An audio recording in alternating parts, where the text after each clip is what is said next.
Hey guys, welcome back to my layout for a quick review here. This is Dan here as always, and in this video I want to go ahead and show you guys some of the progress that I've made working through my yard section here, coming down through this whole section. I briefly talked about some of the progress I was making in a couple updates back, but I haven't really done anything else. And I was also taking a little bit of a break because I definitely worked myself pretty hard out there for a little while. And I needed to kind of relax and kind of replant some stuff. So what I ended up stopping at was doing a new yard lead here. And as of now, I officially have some new switches installed and they're secured in place. Now you'll notice here that I took great pains in aligning the track and making sure that the height was exact, or at least as exact as I could get it.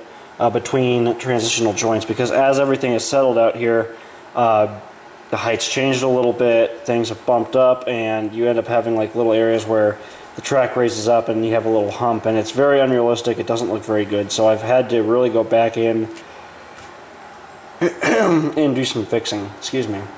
So I've been working on that, and I've also been coming back out here and reevaluating some of these curves, and if I really want to commit to them, because they definitely could have been done better laying them in initially.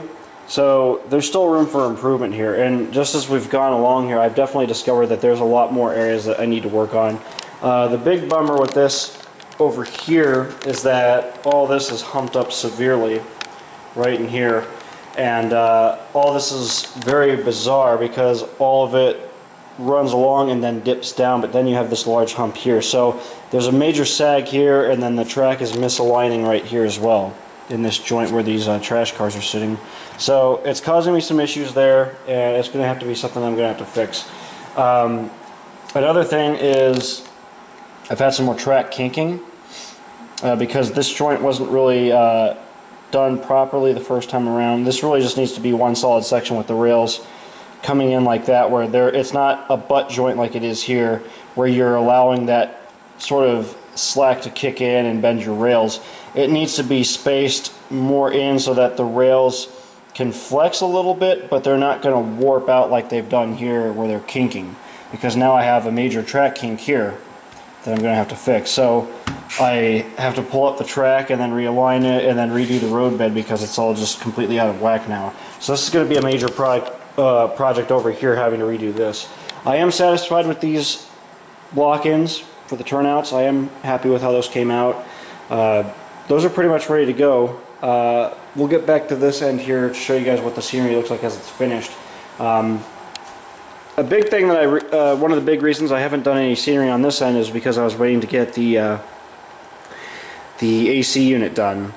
And when I bought the AC unit, which I have down there, the big wall-mounted unit, I didn't have the plug for it, which needed to be a 220 volt plug. Well, we realized that we actually had one of these underneath the benchwork on this side. So under there was actually where an original 220 volt line came in, and I'm assuming it was for one of the large table saws or something. Before we got this garage, when we moved into this property, this was actually a large workshop. This whole model railroad room was a workshop. You had tabletops. There was bench work over here. Some of you guys might remember years ago, there was still bench work that was similar to this, that inspired my construction because it was very sturdy. But it only went up to the door and then maybe cut off like right there.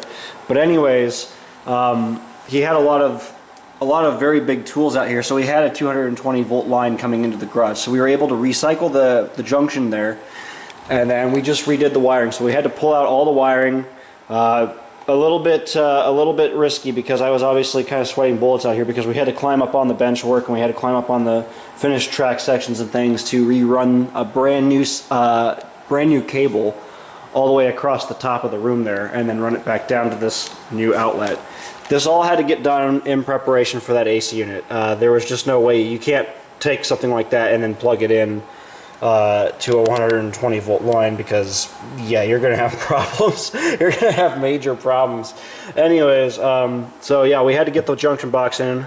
We got that done on Thursday. All this was taken care of, so I'm very pleased with that. I do have a finished board ready to go, so as soon as I actually am ready with this AC unit, we'll slide it in the window, and then I'll have a proper wall-mounted section of board that'll fit over it, and then we'll be able to actually seal it up, which it's going to need to get done because the fall is right around the corner. We're already pretty much entering fall at this point. We've still had a lot of hot and humid days here, but we've had a couple first tastes of getting some nice cooler weather, and it cools down out here quite a bit. You get a lot of drafts in here too, so it's definitely going to be essential, especially controlling track kinking and things like that, because I'm really trying to nail this stuff down and like really nip it in the bud so that we don't have these kinds of issues in the future. And having proper air circulation in here where it's controlled climate is going to be a huge thing. The dehumidifier out here has been a big help, but I had to definitely wait till we at least got some control over the climate out here before I even bothered to start putting in new track. Otherwise, it's just going to get bind up and I'm going to have more problems with it. So anyways, looking at this here, all this is the new yard lead.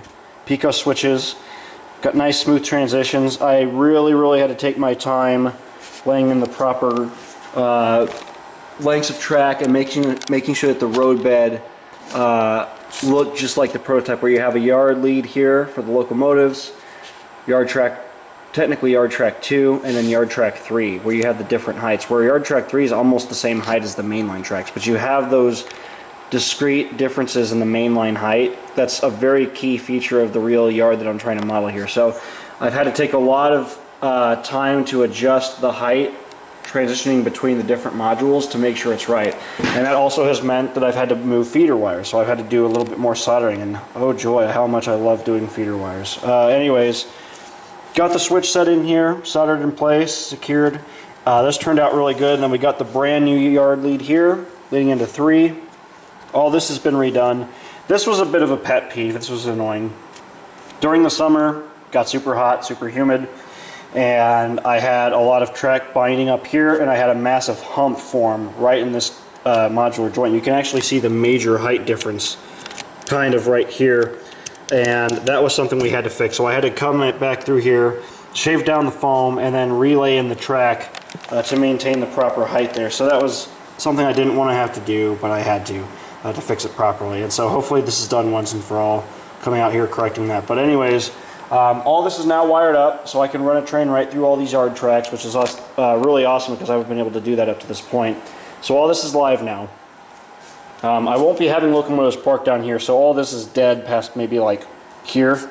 Somewhere in here, I think, is where it actually will die out. But it's pretty much a rip track where they store cars that need new wheels or have a defect or something like that. They'll store them on this track, and yard personnel will come out from neighboring cities like Toledo or Walbridge Yard, where they have actual like mobile maintenance of lay units. They'll come out here and work on cars in this section. So this is going to be an operable track. Only up to really this point, they'll actually have locomotives coming in, being parked, or they'll stage a few cars. But I didn't really need to wire that. But all this needed to be wired because these are all the actual yard leads, and obviously these run all down the length of the yard, curving off into this section. We also had some issues over in this area too, because I did have a little bit more track shifting, which led to some cracking of the ballast, as you can see. So nothing I haven't dealt with before. At least my newer solution with dealing with the ballast has paid off. You got to saturate this stuff. You absolutely have to. So I come in here and spot repair it with a little bit of rubbing alcohol, a water mix, basically wet water mix, glue it down, maybe touch up the ballast, and it fixes the problem. But I've been running some trash cars out here, getting ready to do that. I have my shoving platform staged in the yard, and I have been running the sulfur train quite a bit, getting it really fine-tuned, making sure everything is satisfactory with it. I've been able to pick out cars that have defects and things like that, be able to work on them, and then I bring them back out to layout and test them until they're flawless. So that's been a bit of a process. That's why this train has been out on the layout now for quite a few weeks now. But it's just been running and making its laps. But at this point, I'm pretty satisfied with it, so I'm ready to go ahead and disassemble the train, take it all back, and bit of a tedious job, but I have all the boxes back out here, so I'm ready to put the train away and move on to running something else, maybe like an auto-rec train or something like that. Nothing too much out here, nothing crazy, nothing special. I did have some cracking take place in some of the pavement due to the high temperatures, and also some areas over here that I'm going to have to come back in and fix, but that's all easy stuff. Nothing in this section I need to worry about other than just maintaining the track from this point on, keeping things clean. But I'm pretty happy with how this has been coming along out here. All this has been holding up really, really well, and I'm really happy with that, as you can see. Let's see here. Still need to finish this scene in time. I'll get to that. I know I keep saying that. We need to finish weathering this. That's on the bucket list of things to do. This parking lot, I'll wait to finish this until I have all the other surrounding scenery done, and then I can come back in and actually finish this up. But for the most part, this scene here is done, as I've mentioned. Sorry about that, guys. I dropped my broom there. This pole here, I'm going to have to replace. I used a plastic pole. This should be wood, so it stays nice and tight. And again, I used the wrong material there and ended up with a problem. So I'm going to have to. I got to come back in and probably just replace this pole. Try to fix that problem there. So that was just something. Kind of made a mistake. I got a little too ambitious. Should have been a wood piece for that, especially with the fact that it's bearing so much tension. It just warped out of control. So it's going to have to get replaced, and then I'm going to have to rewire it. But that's all big, not a big deal there at all. So I'm anxious to get this alley done. But like I said, there's been a drought on the tree kits from Scenic Express. I don't know if they just ran out of material or I don't know what they were doing, but they're kind of hard to come by. There's a few hobby shops that still have them in stock, but they're really expensive too. So I've been setting aside a little bit of money. My goal now at this point is, I have a rough idea of how many trees I'm going to need at this point. I think it's going to probably be at least 3 or 4 more cases of trees. And what I was trying to do is, instead of buying single packs of trees, just buying all of them at the same time, spending the money, because it'd be at least probably about $300 to buy all those trees. It's a lot of money. So I was trying to save that money up by selling a few things off and then working on that. So all this needs to get treed up. There needs to be some more shrubs and bushes in this to make it look a little bit more unkempt, because right now it's just base effects still. I did plant all these ties in, as you can see. All that is pretty much laid in and looks really nice. And this will obviously continue on, but it's a good thing that we stopped when we did, because all this started causing me some problems. So obviously I was trying to be very careful when slicing through the ballast and the cork and everything in this section, trying not to get into the finished scenery that I didn't want to mess with. But some shrubs and things did get damaged, and that's just part of it. But I was trying to be as careful as I could, but this whole area needed to be done. Still got to wire up these poles here, so it's really just a little laundry list, I guess, of little projects I need to come out here and do. But I mean, that's just part of the process. You make little lists of things that need corrected, and at this point I'm just fighting these little gremlins with track. Now the next big section that I need to work on is definitely pulling these for the final time, third and final time. These need to go all the way over here. These turnouts here for the center siding. They're too far back. I don't know how I made that mistake. I mismeasured, but having aerial views of the yard really opened my eyes to having to really redo a lot of the stuff. Same thing with this turnout here. It was too far over this way, so I had to move it back and give it a lot more space. So I have a little bit more storage. It gained about, maybe, in terms of these kinds of trash cars, maybe like 2 car lengths worth of storage just by moving these switches into the proper position. But these still need done. So my plan is to cut out this section of track here, which will also allow me to fix this little kink that took place here. That's going to have to get fixed.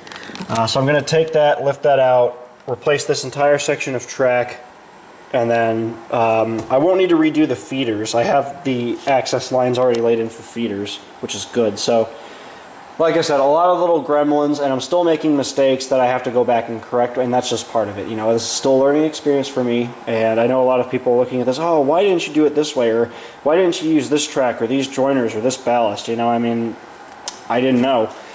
But you got to start somewhere, and you got to have a learning experience. And I can definitely say, if I ever take on a project this monumental again, I'm going to do things a lot differently. And what I can give you guys in advice is have everything ready to go in terms of climate before you even think about building bench work, laying track, or doing any kind of ballasting. I've made that mistake, and I've paid the ultimate price for it, because the climate issues out here, high humidity and the heat and the cold in the winter, has taken its toll on this layout. And I have kinked bench work, I have warped panels, misaligned joints, lots of track kinking, and all this could have been prevented if I had had a proper climate control out here ahead of time. Now, it's not a foolproof guarantee that it's going to solve all your problems, but it'll definitely stop a lot of them. Even just like having a dehumidifier, how much of a a big deal that was, because immediate difference out here in terms of climate. Reducing the humidity down, maintaining that really helped, and it was helping a lot with the cracking and the ballast, things like that. I think the moisture was just causing a lot of problems. Being that it's been a drier climate now, maintaining that, I haven't had those issues anymore. And that's been such a good thing. So again, yeah, the advice there, work on your climate, make sure you have things ready to go. If you're going to pursue a garage layout or basement layout or anything like this, you need to have proper climate control before you build this stuff. And I've learned that lesson. I've paid the price for it by investing in hundreds of dollars of material and Trek. Oh, good Lord. Matter of fact, there's a bag of all the Trek I've had to rip up. That's a sobering reminder. And not to mention whole bags worth of glue and ballast that I've had to burn up and then throw away. But I'm learning here, and I've had to learn the hard way. But like I said, I'm glad that we're on the final stretch here, and I'm really excited to get this done because I'm really looking forward to having some switching operations. I know a lot of my friends that I've had down here so far are looking forward to that too.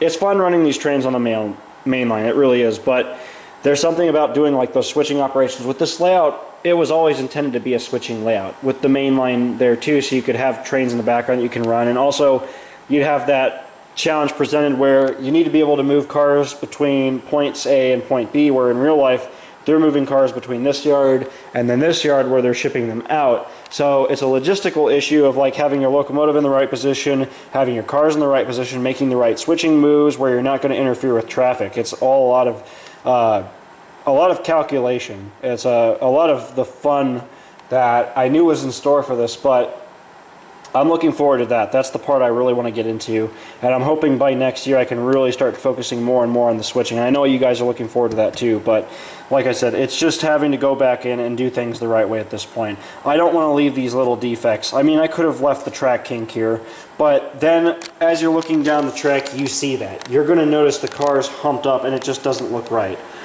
Things like that don't scale down right. You have those uneven patches of ground in real life, but so like I said, one little bit at a time, but the next project here will definitely be working on this new section. I did just get some track in. This box came in yesterday. That's full of brand new Code 100. By the way, don't buy used track. Don't be a dummy and try to save money. Buy brand new. We'll look at this AC unit here, but I wanted to wrap up on the layout here just real quick. So you guys can expect that I'll be working on that next, and then I'll be working on repairing all this. So it's going to be a little bit more track laying, but hopefully we're on the final step here with the track. But looking at the AC unit, I do have this prepped. The thing I realized with this unit was that it did not come with a sleeve. You have to have a sleeve to be able to fit this into the wall. So I'm currently working on trying to find the proper sleeve for this particular unit, which apparently has been out of production from LG. This is a new unit, but it's a showroom piece, and it did get damaged in shipping. I think I had showed you that, but we were able to repair it, and none of the compressors or anything like the coils got damaged, which is fortunate for us. But we do need to get a sleeve for this, but I really just want to get this done because we're going to have to start maintaining the temperature out here, especially as it gets colder and colder. That's going to be a must. You got to have proper heating, and when you have those temperature spikes, you need to be able to warm things up a little bit or cool things down. You have to be able to adjust and maintain it. And units like this are ideal for this. They're super easy to use, and if you set them to a particular temperature, they'll maintain it. They kick on and off with their energy saver mode and things like that. So it's a very efficient unit in that sense, even though it is going to be using up a little bit of juice. But it's worth the investment. You need something like this, and I didn't think I was going to, and I had to pay some money for that. This was very expensive. This was probably the most expensive investment out here thus far, but it needed to be done. Same thing with the dehumidifier. These are tools that you guys need to have if you're going to build a layout like this out in a space like that. I'm just telling you right now. So, like I said, hopefully this inspires you guys, and hopefully my advice can kind of serve as just a helpful warning, if you will, to what you need to prepare yourself with. But like I said, we're getting this done.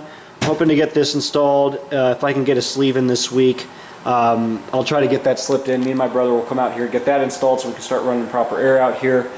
And then from that point on, it'll really just be all focused on the layout because I won't have to worry about all this silly crap dealing with like the humps and climate adjusting out here and all that. So like I said, one little thing at a time, but we're getting things done, and I'm super happy with the progress. But wanted to give you guys this little video for now as a little sampler of what we're still working on, and I wanted to say thank you guys so much for following this project and giving me some helpful advice here.